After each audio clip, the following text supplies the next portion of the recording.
आज हम हिस्ट्री का चैप्टर प्रिंट कल्चर डिटेल में पढ़ेंगे, जिसके हम कुछ टॉपिक डिस्कस करते हैं। प्रिंट कल्चर हिस्ट्री का लास्ट चैप्टर है क्लास 10th का, जिसमें हम सिर्फ इस चीज़ को डिस्क्राइब करेंगे कि वर्ल्ड में जो प्रिंटिंग थी वो कहाँ पर और कैसे स्टार्ट हुई। जब वर्ल्ड में प्रिंटिंग नहीं थी तो किस तरह से वर्ल्ड का कम्युनिकेशन या किस तरह से उनका स्टोरेज सिस्टम चलता था। लोग बिना प्रिंटिंग के किस तरह से अपनी चीज़ को कम्युनिकेट करते थे और उन मेथड से उन्हें क्या क्या प्रॉब्लम्स होती थी। कौन सा ऐसा कंट्री था जिसने इस कम्युनिकेशन को बहुत इजी बनाने के लिए नए नए प्रिंटिंग के मेथड जो थे वो इन्वेंट किए थे, जिसमें किस कंट्री ने अपना कंट्रीब्यूशन देकर प्रिंटिंग प्रेस को सेटअप किया था। प्रिंटिंग प्रेस आने के बाद तो वर्ल्ड का सारा काम ही बहुत ज़्यादा इजी हो गया था, और उसके बाद आज तो प्रिंटिंग के ऐसे ऐसे मेथड है कि हमारे दुनिया में जो प्रिंटिंग है वो सबसे ज़्यादा एक बहुत अच्छा एक सब्जेक्ट है जिसको कि हम बहुत अच्छे से जानते हैं। लेकिन उस समय जब वर्ल्ड में प्रिंटिंग नहीं थी तो उस समय लोगों का काम कैसे चलता था और उन्होंने किस तरह से प्रिंटिंग स्टार्ट की थी, सिर्फ इसी चीज़ को डिस्कस करने के लिए इस चैप्टर को हम डिस्कस करते हैं।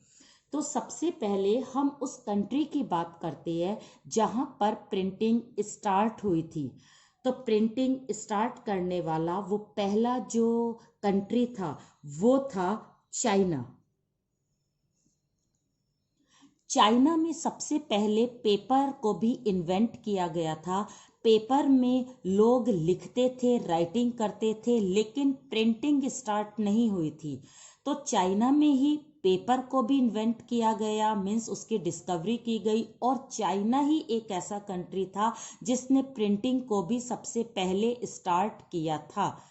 तो चाइना ने जब प्रिंटिंग को स्टार्ट किया तो कौन से मेथड के थ्रू उसने प्रिंटिंग की थी? वो मेथड है वुड ब्लॉक प्रिंटिंग। अब ये वुड ब्लॉक प्रिंटिंग क्या थी? बहुत सिंपल, जैसे कि डस्टर होता है, जैसे आपने कभी वो प्रिंट देखे होंगे जिसमें बेडशीट वगैरह होती है, तो बेडशीट पर फूल पत्तियां वगैरह जो भी चीज़ छापी जाती थी, प्रिंट कर दी जाती थी, वो किस तरह से की जाती थी? एक लकड़ी के टुकड़े से। आज भी ये छपाई होती है। अगर हम राजस्थान की तरफ जाए तो वहाँ पर जो बेडशीट वगैरह हैंडमेड बनाई जाती है वो आज भी वुड ब्लॉक प्रिंटिंग से ही बनाई जाती है। कुछ इसी तरह का मेथड चाइना ने फर्स्ट टाइम स्टार्ट किया था।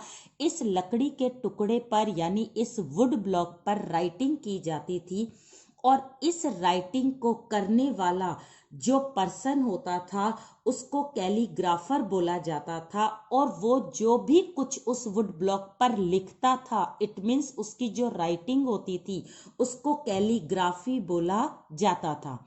इस वुड ब्लॉक पर जो राइटिंग की जाती थी उसको इंक में डिप किया जाता था, इंक से फिल किया जाता था। उसके बाद इस वुड ब्लॉक को एक पेपर पर रब किया जाता था। अब हमें क्या ध्यान रखना है? पेपर को। अब ये पेपर कैसा होता था? ये जो पेपर था ये बहुत ही पतला या थिन क्वालिटी का होता था, जिसमें काफी सारे छेद होते थे, मीन्स ये पेपर पाउच होता था। अब ऐसे पतले पेपर पर दोनों साइड तो प्रिंटिंग नहीं हो सकती, तो प्रिंटिंग कितने साइड होती थी? ओनली वन साइड होती थी। लेफ्ट हैंड साइड पर प्रिंटिंग ना करके राइट हैंड साइड पर प्रिंटिंग की जाती थी। इस तरह से पूरे पेपर पर जब प्रिंटिंग कर ली जाती थी तो पेपर को यानी सारे कागजों को स्टिच किया जाता था, मीन्स सिला जाता था। सिलकर जो बुक बनाई जाती थी, स्टिच करके जो बुक बनाई जाती थी, उस बुक को बोला जाता था अकॉर्डियन बुक स्टाइल। तो यानी वुड ब्लॉक प्रिंटिंग से करी हुई पेपर को सिल कर जब कोई बुक बनाई जाती थी तो उसको बोला जाता था अकॉर्डियन बुक स्टाइल। तो ये इस तरह से प्रिंटिंग जो थी वो चाइना ने स्टार्ट करी थी और बहुत इजी काम शुरू हो गया था। एक लकड़ी के टुकड़े पर सारी चीज़ों को लिखा जाता था, लिखने वाला कैलीग्राफर, और उसकी राइटिंग को कैलीग्राफी बोला जाता था। अब ये प्रिंटिंग यहाँ पर स्टार्ट हुई। स्टार्ट होने का मेन रीज़न क्या था? अगर हम देखें चाइना में ही, तो चाइना में हम सबको पता है कौन सा सेक्टर काम करता है, वो है पब्लिक सेक्टर। पब्लिक सेक्टर का मतलब है चाइना एक कम्युनिस्ट कंट्री है। यहाँ पर मेनली हर सेक्टर किसके अंडर में रहता है? गवर्नमेंट के। तो गवर्नमेंट के सेक्टर में अपॉइंटमेंट होने के लिए एग्जाम्स होने जरूरी होती है और इन एग्जाम्स को क्लियर करने के लिए बुक्स की रिक्वायरमेंट होती है। इसलिए चाइना में सबसे पहले प्रिंटिंग स्टार्ट हुई थी और इस प्रिंटिंग को करवाने के लिए वहाँ का मोनार्क जो था वो भी फंड करता था, मीन्स पैसे देता था। वहाँ पर ज़्यादातर लोग जो थे वो एजुकेटेड थे, लिटरेट थे, और जो एजुकेटेड लोग होंगे उनको इंटरेस्ट होता है सिर्फ पढ़ने का, और पढ़ने के लिए उन्हें क्या चाहिए होता है? वो होती है बुक्स। तो यहाँ पर हमें लर्न करना है कि चाइना में स्पेशली प्रिंटिंग स्टार्ट हुई। ये एग्जाम में क्वेश्चन 3 मार्क्स में आता है। तो आपको यहाँ पर ध्यान देना है कि चाइना में एक तो पब्लिक सेक्टर यानी वहाँ पर सिविल एग्जाम्स होते थे, दूसरा वहाँ पर मोनार्क का रोल जो था वो पॉजिटिव था, तीसरा वहाँ पर जो ब्यूरोक्रेसी थी वो लार्ज स्केल में थी। तो इसलिए चाइना में सबसे पहले स्टार्ट हुई वुड ब्लॉक प्रिंटिंग। अब हम आगे देखते हैं कि वुड ब्लॉक प्रिंटिंग चाइना से कहां पर गई। तो वुड ब्लॉक प्रिंटिंग चाइना से कहां पर गई थी? वो था जापान। अब बात यह आती है जापान में ये प्रिंटिंग कौन लेकर गया था? तो यहां आपको ध्यान रखना है वो लोग थे बुद्धिस्ट। बुद्धिस्ट कौन थे? चाइना के, क्योंकि चाइना में मेन रिलीजन कौन सा है? बुद्धिज्म है। तो कुछ बुद्धिस्ट लोग जब चाइना से जापान गए तो जापान में उन्होंने वो ही ओल्ड मेथड देखे किसी भी चीज को प्रिंट करने के जो उनके भी कंट्री में पॉपुलर थे। जैसे कि वो किन किन चीजों पर लिखते थे? पेपर पर लिखते थे, कार्ड्स पर लिखते थे, करेंसी पर लिखते थे, एनिमल की स्किन पर लिखते थे। तो इस तरह जो प्रिंटिंग चलती थी वो ओल्ड मेथड से चलती थी। लेकिन जापान में जैसे ही ये would block printing Buddhist missionaries के द्वारा इंट्रोड्यूस की गई तो जापान के लोगों को ये मेथड बहुत अच्छा लगा और उन्होंने वहां पर अपनी पहली बुक वुड ब्लॉक प्रिंटिंग के थ्रू पब्लिश करी। तो ये वाली बुक कौन सी थी? ये बुक थी डायमंड सूत्रा।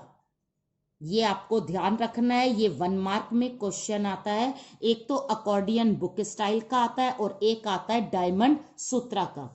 तो आपको ध्यान रखना है जापान में फर्स्ट बुक जो प्रिंट हुई थी वुड ब्लॉक प्रिंटिंग से वो थी डायमंड सूत्रा। यहाँ पर ये चीज हमें क्लियर होनी चाहिए। चाइना से जापान गई और किसके थ्रू गई? Buddhist missionaries. अब नेक्स्ट कौन सा प्लेस था जहां पर ये प्रिंटिंग गई थी? वो जो प्लेस था वो था यूरोप। यूरोप एक कॉन्टिनेंट जहां पर बहुत सारे कंट्रीज थे। इन कंट्रीज में ये वुड ब्लॉक प्रिंटिंग अपने आप पॉपुलर हुई, फिर तो पूरे वर्ल्ड में अपने आप फैलती चली गई, स्प्रेड होती चली गई। लेकिन क्वेश्चन हमारा वही का वही है कि चाइना से यूरोप गई या यूरोप के लोग चाइना जाकर इस मेथड को लेकर आए। तो यहाँ पर हमें ध्यान देना है कि यूरोप का एक ट्रेवलर जिसका नाम था मार्को पोलो, ये मार्को पोलो कहाँ पर गया था? चाइना गया था और चाइना में इसने वुड ब्लॉक प्रिंटिंग को देखा, उसको उसने समझा और उसे यूरोप लेकर आया और वहां पर उसने यूरोप में इंट्रोड्यूस करवाया। किसको? वुड ब्लॉक प्रिंटिंग को। तो यहाँ हमें इस चीज को ध्यान रखना है कि मार्को पोलो जो थे वो यूरोप में कौन से कंट्री से बिलोंग करते थे, तो वो था कंट्री इटली। तो अब अंडरस्टूड है, अगर मार्को पोलो इटली से बिलोंग करते थे तो यूरोप में सबसे पहले इटली ऐसा कंट्री था जहां पर वुड ब्लॉक प्रिंटिंग आई थी। क्लियर। अब हम वुड ब्लॉक प्रिंटिंग की तो बात यूरोप में बाद में करेंगे, पहले हम ये देखते हैं कि जब यहाँ पर वुड ब्लॉक प्रिंटिंग नहीं थी, it means Marco Polo China से यूरोप में ये प्रिंटिंग मेथड नहीं लाए थे, तो उससे पहले यूरोप में काम कैसे चल रहा था प्रिंटिंग का। तो यहाँ हमें दो मेथड देखने हैं, एक है वेलम और दूसरा मेथड है मैन्युस्क्रिप्ट। ये दो मेथड ऐसे थे जो वुड ब्लॉक प्रिंटिंग से पहले यूरोप में पॉपुलर थे। वेलम एक ऐसा मेथड था प्रिंटिंग का जिसमें एनिमल की स्किन पर यानी जानवरों की खाल पर लिखा जाता था, और दूसरा मेथड था मैन्युस्क्रिप्ट। इसमें पेपर पर लिखा जाता था और पेपर पर जो पर्सन लिखता था उसकी राइटिंग बहुत ही अच्छी होती थी और ऐसे पर्सन को बोला जाता था स्क्राइबर। ये जो स्क्राइबर्स होते थे, स्क्राइबर होता था इसको बुक सेलर, शॉपकीपर और जो किंग या मोनार्क होते थे अपने कोर्ट में रखते थे, क्योंकि ये लोग बहुत सुंदर राइटिंग में मैन्युस्क्रिप्ट लिखते थे। ये सिर्फ लिखते थे लेकिन इनको डिक्टेट करने वाला पर्सन अलग होता था। लिखने के बाद इसमें कुछ स्पेस खाली छोड़ दी जाती थी, उसमें डेकोरेशन जो भी पर्सन करते थे वो लोग जिनकी पेंटिंग बहुत अच्छी होती थी वो खुली यानी ब्लैंक स्पेस पर अपना डेकोरेशन करते थे। इस तरह से पूरी बुक बनाई जाती थी। उसको बनने में बहुत ज़्यादा टाइम भी लगती थी, लेबर भी लगती थी। ये मैन्युस्क्रिप्ट बहुत ही ज़्यादा फ्रजाइल होती थी, उसमें टेक केयर करना बहुत ज़्यादा मुश्किल होता था। और यहाँ पर स्क्राइबर जो होते थे वो लगातार बहुत ज़्यादा पैसे की डिमांड करते थे कि अगर आप हमें इतना पैसा दोगे तभी हम ये चीज़ लिखेंगे। तो यहाँ पर ये बहुत ज़्यादा धीरे धीरे एक्सपेंसिव हो गई थी और मैन्युस्क्रिप्ट लिखने में इतना ज़्यादा टाइम लगता था और लगातार यूरोप में डिमांड बढ़ रही थी बुक्स की, तो मैन्युस्क्रिप्ट अकेली इस डिमांड्स को फुलफिल नहीं कर पा रही थी।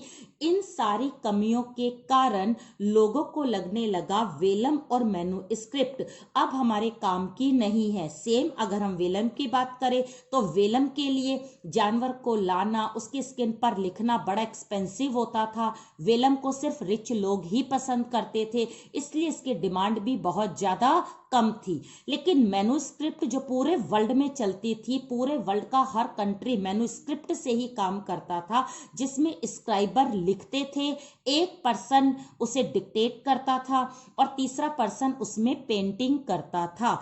तो इस तरह से मैन्युस्क्रिप्ट जो थी वो बनाई जाती थी। लेकिन जैसे ही मार्को पोलो यूरोप में वुड ब्लॉक प्रिंटिंग लेकर आए तो इटली के साथ ही बाकी की कंट्री ने भी इस वुड ब्लॉक प्रिंटिंग को एक्सेप्ट करना शुरू करा और उनका काम धीरे धीरे इजी होने लगा। तो आज हमने हिस्ट्री का ये प्रिंट कल्चर चैप्टर स्टार्ट किया है, जिसमें हमने सिर्फ एक ही चीज देखी है कि वुड ब्लॉक प्रिंटिंग आने से पहले चाइना, यूरोप, जापान या वर्ल्ड का कोई भी कंट्री हो वहां पर प्रिंटिंग होती थी। लेकिन प्रिंटिंग के मेथड कौन कौन से थे? उनके मेथड थे मेनली मैन्युस्क्रिप्ट, उसके बाद जानवरों की स्किन यानी वेलम, और उसके बाद कार्ड यानी ताश के पत्ते जो होते थे, करेंसी जो होती थी, इन सब पर प्रिंटिंग की जाती थी। लेकिन किसी को भी प्रिंटिंग का सही मेथड नहीं पता था। ये मेथड सबसे पहले किसने दिया था? चाइना ने, और उस मेथड को बोला गया वुड ब्लॉक प्रिंटिंग। तो हमें यहाँ पर आपको ये ध्यान रखना है कि 10th के एग्जाम्स में मेनली जो चीज़ स्टार्ट होती है प्रिंट कल्चर की वो चाइना से होती है। इनमें 1 मार्क के क्वेश्चन आपको लर्न करने हैं, एक टाइमलाइन जिसमें आपको पर्सन और ईयर की सारी बातें लर्न हो, तो आपको ये चैप्टर अपने आप क्लियर होता जाएगा। अब आगे क्या हुआ, आगे किस तरह से ये प्रिंटिंग जो है ये पूरे वर्ल्ड में स्प्रेड हुई, ये हम नेक्स्ट वीडियो में बात करेंगे।